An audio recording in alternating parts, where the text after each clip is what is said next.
Nagte-text ng boss balita pag wala ring magawa sa mga freestyle. Kuwa joke sila yung unang natuwa, nag-aambagan ng suporta kung sino may pagkukulang, kung minsan taga-awat pag napapalo ng magulang. Tanda ko lahat yan, hindi nyo na kailangang pabatid. Barkada lang tayo sa tawagan, ngunit turingang magkapatid. Minsan ay halos mas matimbang pa kesa sa aking mga utol.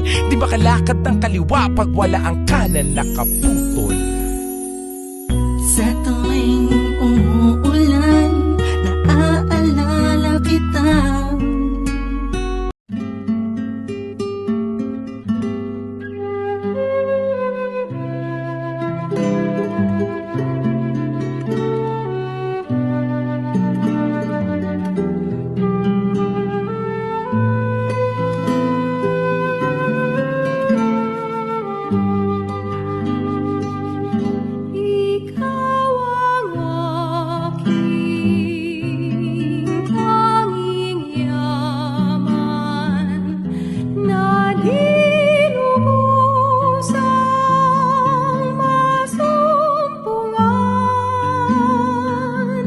Ang